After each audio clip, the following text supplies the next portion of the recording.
Namo tassa bhagavato arahato samma sambuddhassa. Namo tassa bhagavato arahato samma sambuddhassa. Namo tassa bhagavato arahato samma sambuddhassa.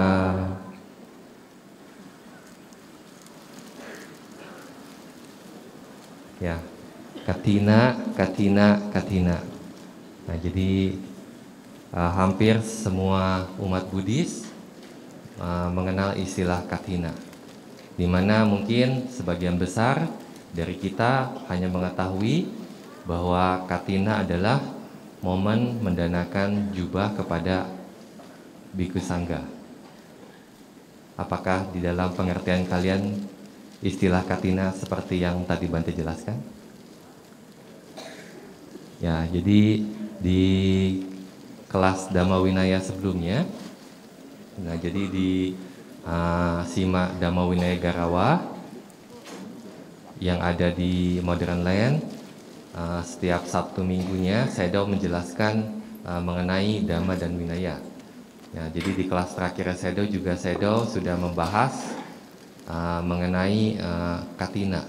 Jadi penjelasan katina yang perlu kalian ketahui. Nah, di sana Sayadaw juga sudah menjelaskan, ya, katina itu istilah awal dari katina itu sebenarnya adalah bingkai jubah. Nah, jadi kalau kalian perhatikan jubah para biku, nah di sana ada yang namanya bingkai jubah. Nah, di mana ukuran yang spesifik, kemudian cara untuk membuat bingkai jubahnya ini yang dinamakan katina. Nah, tapi kemudian istilah katina juga dipakai oleh Buddha ketika Buddha mengizinkan kepada para biku untuk melaksanakan katina. Nah, Buddha terkadang memakai istilahnya katinang ataritum, jadi sebarkanlah katina. Nah, jadi di sini Bante juga ingin menjelaskan mengenai asal usul katina. Ya, mungkin juga di setiap tahun, mungkin sebagian besar dari kalian juga sudah mendengar cerita mengapa kegiatan katina ini dilakukan. Nah, tapi di sini juga pada kesempatan kali ini, Bante juga ingin menyampaikan kembali, di mana mungkin ada juga yang dari kalian yang belum mengetahui asal usul katina. Nah, kenapa diadakan acara katina? Nah, jadi cerita ini tercatat di dalam buku Mahawaga, di dalam Winaya Pitaka Pali.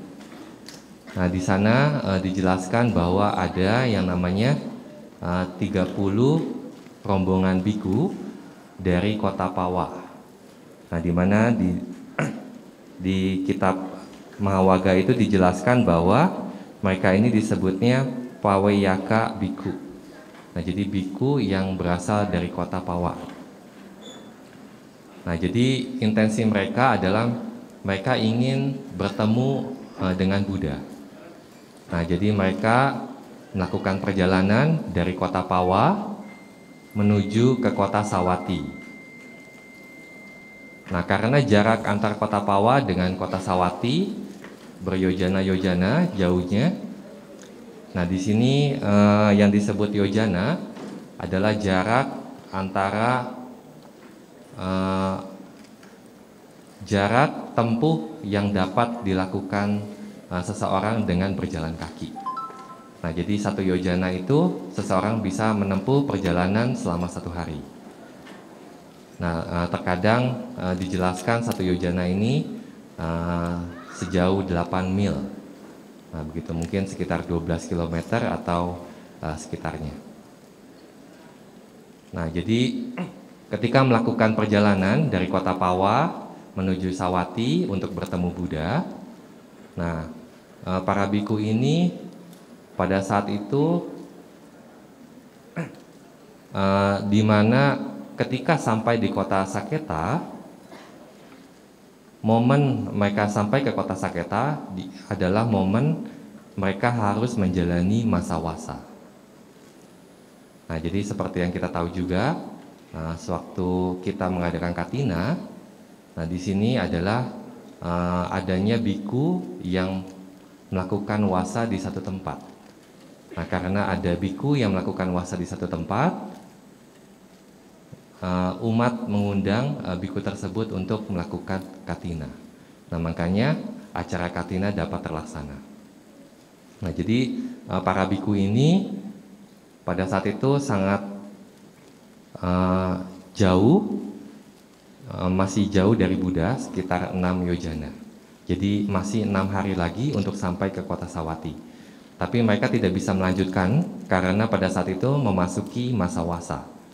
Nah, jadi mereka harus tinggal menjalani masa wasa di kota Saketa. Nah, di dalam kitab komentar di Winaya Pitaka tersebut di Mahawaga dijelaskan bahwa 30 biku ini, mereka ini merupakan biku yang sudah merealisasi Dhamma Cakung. Nah, mata Dhammanya sudah terbuka. Nah, artinya mereka ini semuanya seorang suciwan, entah Sotapana, Sakadagami, atau Anagami.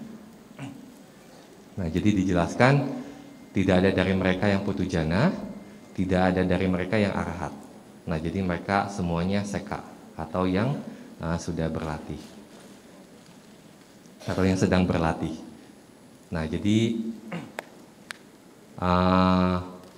ketika mereka menjalani wasa, walaupun makanan tercukupi, tempat tinggal juga ada, nah mereka juga dapat tinggal dengan nyaman di sana untuk melakukan wasa, tetapi dikatakan mereka tidak bahagia. Nah, alasan tidak bahagianya adalah karena mereka ingin bertemu dengan Buddha, tapi belum kesampaian. Nah, jadi karena perasaan ingin bertemu dengan Buddha, nah makanya mereka menjalani masa wasa dengan tidak bahagia. Nah, jadi setelah malam Pawarana, yang mungkin kemarin juga dari Sundara Bumi mengadakan malam Pawarana, atau mungkin juga disebutnya malam Abhidhamma. Nah, mungkin dari kalian juga ada yang sudah berkunjung ke tempat kita di Modern Land, nah, sama-sama melakukan malam Abhidhamma. Nah, di sana malam Abhidhamma atau hari Pawarana merupakan hari terakhir masa wasa. Nah, jadi setelah menjalani 3 bulan masa wasa, kemudian diakhiri dengan hari Pawarana. Nah, setelah hari Pawarana, 30 biku ini bersiap-siap untuk bertemu Sang Buddha dengan melanjutkan perjalanannya dari kota Saketa menuju Sawati. Nah, jadi masih 6 yojana, jadi masih 6 hari. Nah, jadi ketika di perjalanan selama 6 hari ini, hujan turun yang membuat jubah para biku menjadi kotor, menjadi rusak, dan dalam keadaan yang tidak baik. Nah, jadi ketika sampai di tempat Buddha, para biku ini terlihat kumel, lusuh. Nah, jadi jubahnya itu kotor, basah, dan juga seperti yang tadi kalian lihat di video, bahwa biasanya para biku akan mencelup jubahnya dengan pewarna alami. Nah, biasanya kalau kena air, nah warnanya itu akan luntur. Dan juga ketika kering, nah terkadang karena sudah tercampur air, warnanya itu juga kadang seperti totol-totol, seperti harimau begitu ya. Nah, jadi warnanya itu enggak merata. Nah, jadi terlihat jubahnya itu kotor. Nah, kemudian biasanya ketika bertemu Buddha, nah Buddha juga akan menjamu mereka, akan menyapa mereka, kemudian menanyakan kabar dari mereka. Nah, mereka juga menjelaskan bahwa mereka menjalani masa wasa dengan baik, mereka juga tercukupi ketika melakukan masa wasa. Nah, tetapi ketika melakukan perjalanan selama 6 yojana, nah di sana mereka menjadi kelelahan karena hujan. Nah, seperti itu. Nah, tapi di sini juga dijelaskan kualitas dari biku yang datang kepada Buddha. Jadi 30 biku Pawa ini memiliki kualitas-kualitas.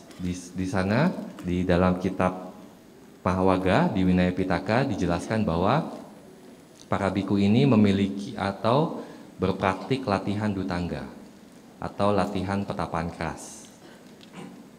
Nah, di sana dijelaskan bahwa semua biku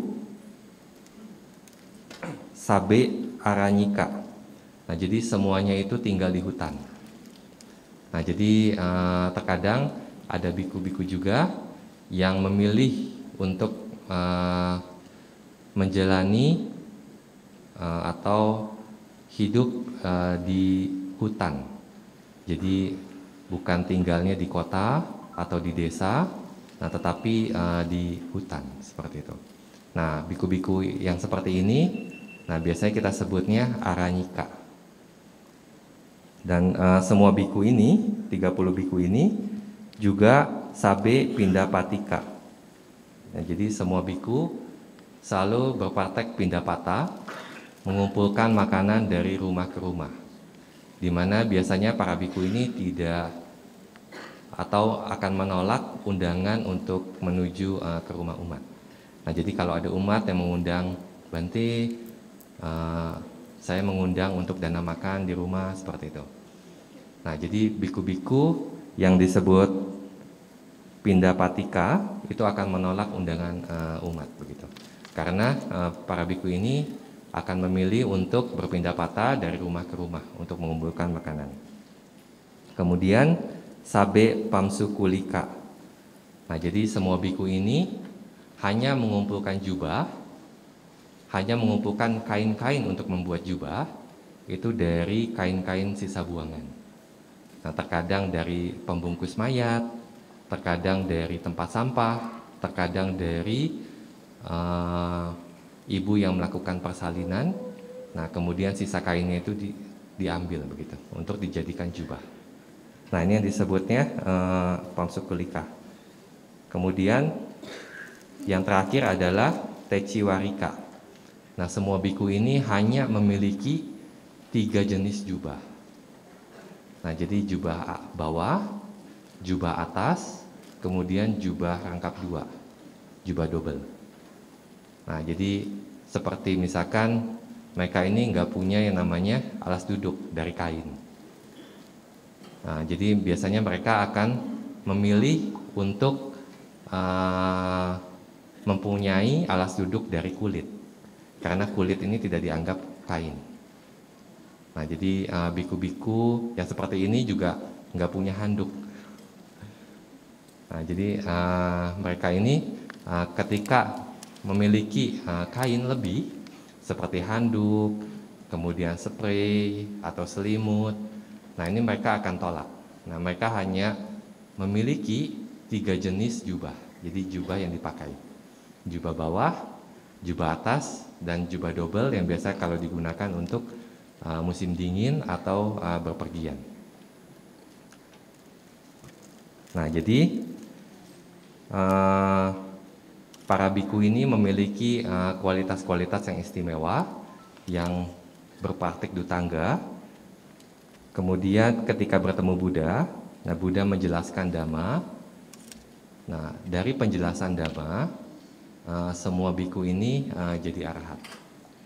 Nah, seperti itu. Nah, jadi dikatakan bahwa setelah itu Buddha juga mengizinkan untuk melakukan katina, karena melihat kondisi dari para biku yang memiliki jubah yang lusuh, yang kotor. yang tidak layak. Nah, jadi Buddha mengizinkan Katina. Nah, jadi sejak saat itu perayaan Katina itu akan selalu diadakan di tempat di mana ada biku yang berwasa di sana.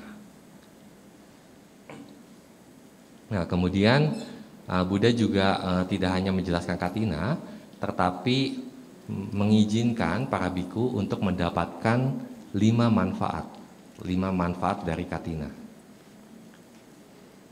Ya, jadi 5 manfaat ini adalah anamanta caro. Nah, jadi biasanya kalau biku akan berpergian keluar wihara di waktu yang salah, yaitu setelah tengah hari. Nah, biasanya para biku itu akan meminta izin kepada biku yang ada di wihara tersebut. Nah, tapi kalau biku ini menjalankan atau melaksanakan katina, selesai melaksanakan katina, mereka akan mendapatkan manfaatnya untuk terbebas dari peraturan ini. Kemudian asama dana caro. Nah, jadi di mana peraturan para biku itu harus selalu membawa 3 set jubahnya atau 3 jenis jubahnya. Nah, jadi mereka itu nggak boleh berpisah pada saat aruna atau pada saat pagi hari. Nah, jadi kalau mereka berpisah, nah mereka ini akan terkena satu pelanggaran begitu. Nah, tapi ketika para biku menjalani katina, nah mereka akan mendapatkan kebebasan untuk peraturan yang ini. Nah, jadi mereka boleh menitipkan satu jubahnya di tempat yang lainnya seperti itu. Selama biasanya kita sebutnya itu katina nisamsa. Jadi 5 bulan. Nah, jadi 1 bulan di musim hujan ditambah 4 bulan di musim panas. Musim dingin berikutnya. Nah, jadi semuanya total 5 bulan. Kemudian yang ketiga, ini gana bojana. Nah, jadi undangan makan kelompok. Nah, terkadang para biku ketika ada umat yang mengundang, nah mereka terkadang mengundangnya dengan cara yang salah. Nah, contohnya, Bante, besok saya mengundang Bante makan pizza di rumah saya. Nah, jadi undangan seperti itu undangan yang tidak layak. Nah, karena mereka akan menunjukkan mengenai makanannya. Nah, seperti itu. Nah, undangan yang layak biasanya kita nggak akan bilang mengenai makanan apa yang akan disajikan. Nah, jadi hanya sebatas Bante, saya mengundang untuk dana makan di rumah saya besok. Nah, tanpa perlu bilang besok ada capcay atau ada pizza dan sebagainya. Nah, tapi dengan adanya manfaat katina ini, nah para biku ini bebas dari peraturan ini. Nah, kemudian yawa data ciwara. Nah, jadi seorang biku biasanya tidak boleh menyimpan jubah lebih. Kalaupun biku itu mendapatkan jubah, misalkan ada umat yang mendanakan jubah, nah biasanya para biku itu hanya boleh menyimpannya selama 10 hari. Nah, tanpa mengakui kepemilikan. Nah, jadi selama 10 hari para biku itu harus merelinguis atau membagi kepemilikan dengan biku yang lainnya. Nah, jadi tidak menganggap bahwa ini barang miliknya, tetapi barang sharing dengan biku yang lain. Nah, itu diperbolehkan. Nah, tapi selama 10 hari kalau dia tidak melepaskan jubah tersebut, nah biku ini akan terkena pelanggaran. Nah, tapi ketika para biku menjalani katina, melaksanakan katina, nah para biku ini juga akan terbebas dari peraturan ini selama 5 bulan. Nah, jadi jubah itu ketika diberikan kepada para biku, nah para biku ini boleh menyimpannya selama 5 bulan. Nah, tanpa terkena pelanggaran ini. Dan yang terakhir, yoca tata ciwarupado sonesang bawisati. Nah, biasanya seorang biku akan memiliki hak istimewa katina, dapat menggunakan bahan atau jubah apapun yang dipersembahkan kepada sangga. Nah, jadi misalkan ketika ada umat yang dana ke sangga, nah kemudian hanya biku itu yang pada saat itu hadir. Nah, biku ini biasanya kalau di waktu yang lain, mereka itu harus menunggu biku-biku yang lain sampai jumlahnya itu 4 biku, kemudian melakukan apalokana atau pembagian pendapatan sangga, barang sangga seperti itu. Meminta izin kepada sangga untuk dijadikan atau dibagikan kepada individu biku masing-masing. Nah, tapi ketika para biku melakukan katina, nah peraturan ini menjadi tidak ada selama 5 bulan. Nah, jadi pada saat itu kalau misalkan ada 1 biku atau 2 biku atau 3 biku, nah mereka juga bisa membagi pendapatan sangga tersebut. Nah, jadi ini merupakan manfaat katina untuk para biku. Nah, ketika ada katina, nah sebenarnya ketika ada umat yang merequest atau meminta kepada biku atau sangga yang tinggal di satu wihara untuk melaksanakan katina, nah sebenarnya para umat ini memberikan 5 kemudahan. 5 kemudahan kepada para biku seperti yang disarankan atau yang dibilang oleh Buddha.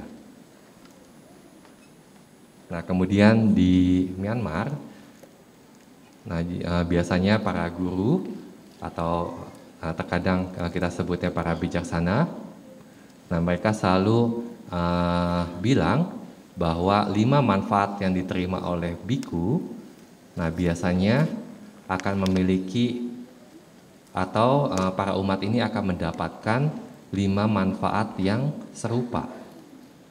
Nah, jadi serupa tapi tidak sama. Nah, jadi ada juga 5 manfaat ini.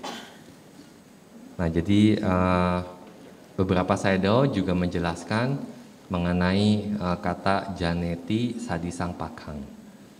Nah, jadi kemarin Bante juga diskusi dengan sayadaw maksudnya apa.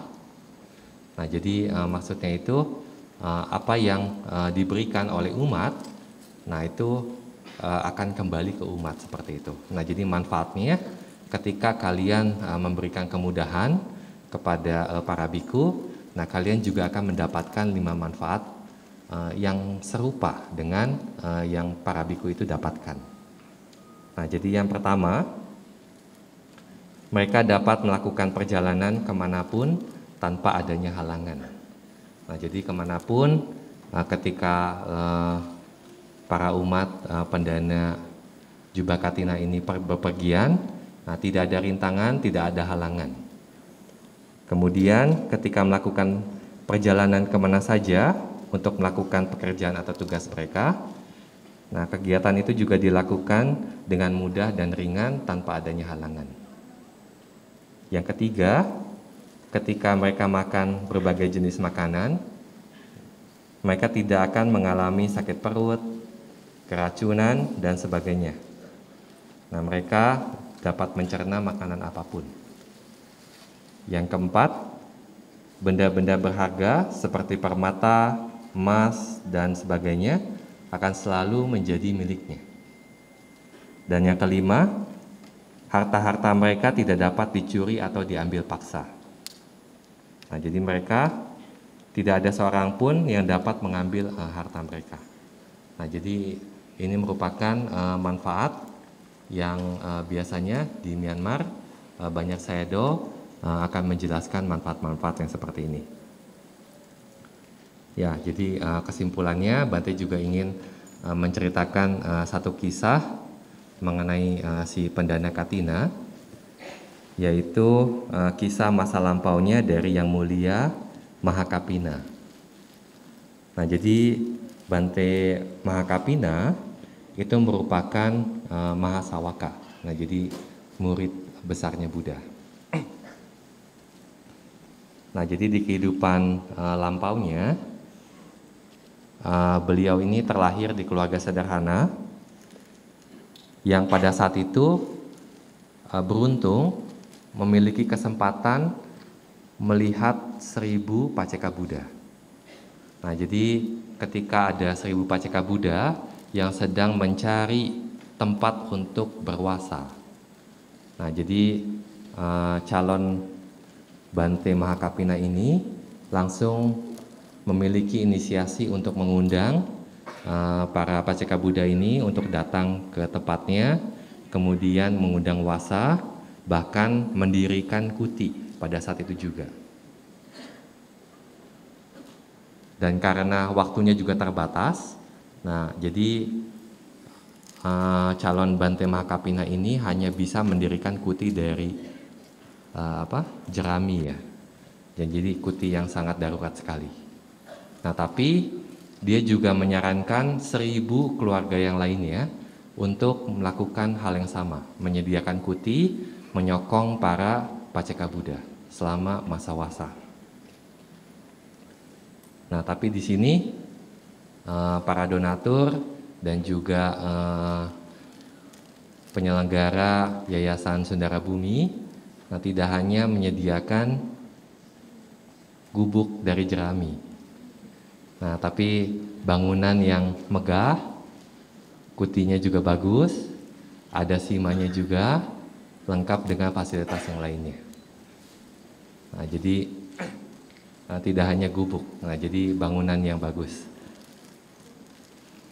Nah, jadi selama masa wasa, seperti halnya calon Bante Mahakapina beserta istri dan 1000 keluarga yang lainnya menyokong kebutuhan para Paceka Buddha.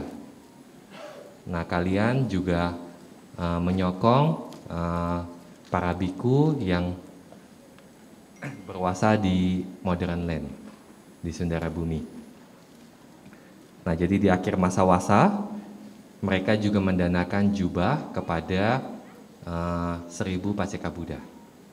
Nah, begitupun juga tadi pagi dan di video juga mungkin kalian saksikan bahwa organizer juga mendanakan kain katina yang nantinya juga akan didanakan kepada sangga.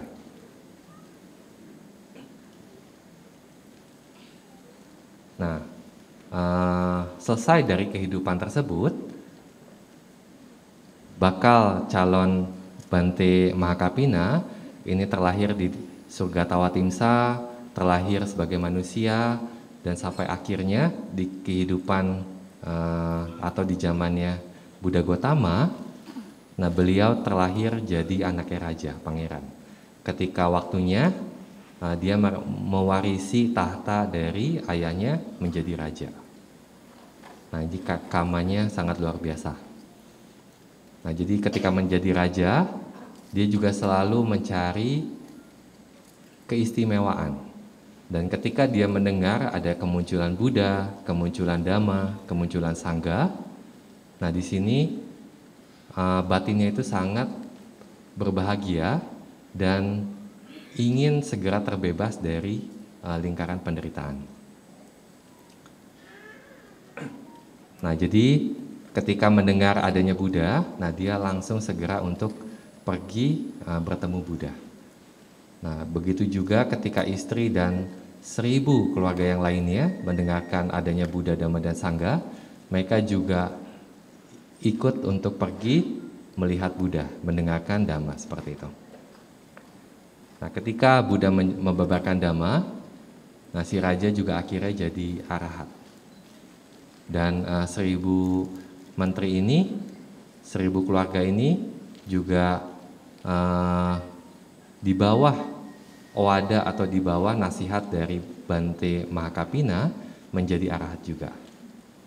Nah, jadi di sini kamanya sangat luar biasa. Nah, jadi seperti halnya pada kesempatan ini, sebentar lagi kalian juga akan mendanakan jubah katina dan kebutuhan biku yang lainnya kepada sangga. Nah, kalian juga harap merenungkan kualitas-kualitas yang sekarang kalian kembangkan. Nah, jadi sebelum berdana kalian dapat merenungkan bahwa tadi kita juga sama-sama mengambil sila. Nah, di sini merupakan hari Uposatha. Nah, kalian juga tadi ada yang ngambil 8 sila, ada yang ngambil Pancasila. Nah, merenungkan bahwa saya adalah pemegang sila, sila Wanta. Saya memiliki sila yang murni. Kemudian faktor yang lainnya, dengan barang dana yang kalian dapatkan, yang sekarang kalian pegang, nah ini saya dapatkan dari penghidupan yang benar. Dan juga dengan batin yang terbebas dari kemelekatan, tidak beraspirasi untuk hal yang lainnya, hanya beraspirasi untuk menghancurkan noda-noda batin untuk mencapai nibbana. Nah, ini batin yang bebas dari kemelekatan. Ketika melakukan dana, hanya beraspirasi ke nibbana. Dan faktor yang terakhir, dengan memiliki pengetahuan akan hukum sebab akibat. Mengetahui kenapa kalian berdana, apa manfaatnya. Merenungkan hal ini, nah kalian bergembira sebelum berdana. Ketika berdana, ketika kalian merenungkan hal ini, kalian juga akan bahagia. Setelah keluar dari tempat ini, merenungkan apa yang kalian lakukan ketika ada di sini, ketika katina ini dilangsungkan, nah kalian juga akan memiliki batin yang penuh kebahagiaan. Nah, jadi memiliki atau merenungkan kualitas-kualitas ini yang membuat dana atau hasil dana kalian akan menjadi superior, akan menjadi berlimpah. Dan kemudian di sisi penerima, di sini Sang Buddha juga hanya mengizinkan bahwa jubah katina itu hanya boleh didanakan kepada sangga. Nggak boleh didanakan kepada individu. Oh, saya mau dana jubah katina ke Bante ini, ke Bante A, ke Bante B, seperti itu. Nah, Buddha nggak melarangnya. Nah, Buddha hanya mengizinkan jubah katina didanakan kepada sangga, di mana yang kita tahu dan juga selalu Sang Buddha menyebutkan bahwa kualitas sangga adalah ladang jasa yang tiada tara. Nah, jadi merenungkan hal ini, kalian pun juga akan berbahagia.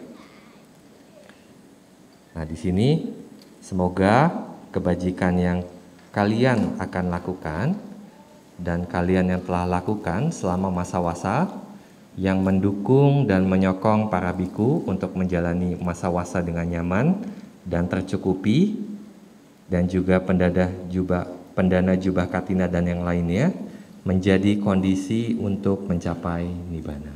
Sadu, sadu, sadu.